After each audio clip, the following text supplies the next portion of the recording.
बड़ा आदमी होना अच्छी बात है, लेकिन अच्छा आदमी होना बहुत बड़ी बात है। यह कहानी है एक बूढ़े व्यक्ति की, जो ट्रेन में सफर कर रहे थे। संयोग से वह कोच खाली था। तभी 8-10 लड़के उस कोच में आए और बैठकर मस्ती करने लगे। एक ने कहा, चलो जंजीर खींचते हैं।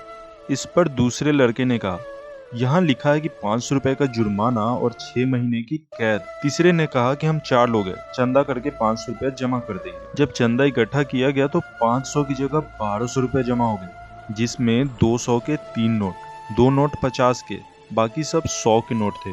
चंदा का पैसा पहले लड़के की जेब में रख दिया गया। इस पर तीसरे दोस्त ने कहा, चलो अब जंजीर खींचते हैं, क्योंकि अगर अब पकड़े भी गए तो हमारे पास चंदा का पैसा तो है ही। और इस बीच चौथे दोस्त ने कहा कि हाँ जंजीर खींचते हैं। अगर कोई पूछता है तो कह देंगे कि इस बूढ़े व्यक्ति ने खींचा है, तब पैसे भी नहीं देने पड़ेंगे। बूढ़े ने हाथ जोड़कर कहा, मैंने तुम्हारा क्या बिगाड़ा है, मुझे क्यों फंसा रहे हो। लेकिन किसी ने भी उस बूढ़े व्यक्ति की बात नहीं सुनी और जंजीर खींच दी गई। जब ट्रेन अचानक से रुकी तो तलाशी करने के लिए टीटी सिपाहियों के साथ उस बोगी में पहुंचे और पूछा कि डिब्बे में जंजीर किसने खींची। तो सभी लड़कों ने एक बार में ही कहा कि इस बूढ़े ने जंजीर खींची है।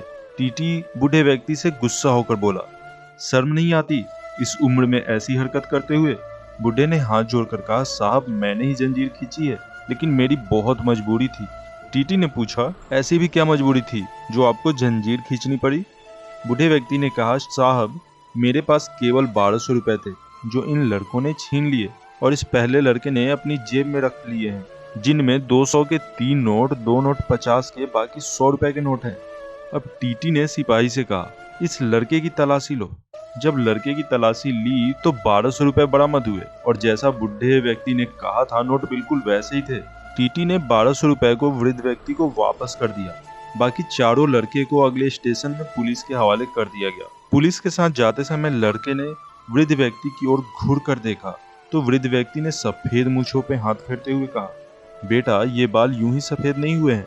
बहुत छोटी सी कहानी है, लेकिन यह हमें बहुत बड़ी बात सिखा कर जाती है। दोस्तों, आप ये बात हमेशा याद रखना कि बुजुर्गों को हल्के में नहीं लेना चाहिए। उन्होंने जीवन का बहुत लंबा अनुभव लिया है। हमें उनके अनुभवों का उपयोग करना चाहिए, क्योंकि अनुभव हमें समय के साथ ही मिलता है। आखिर में मैं अतुल आपसे बस यही कहना चाहता हूँ कि अगर आपको यह स्टोरी अच्छी लगी हो तो इस वीडियो को अपने दोस्तों और रिलेटिव्स के साथ शेयर कीजिए और साथ ही इस चैनल को सब्सक्राइब करना बिल्कुल ना भूलिए। हम ऐसी वीडियो आपके लिए लाते रहते हैं। धन्यवाद।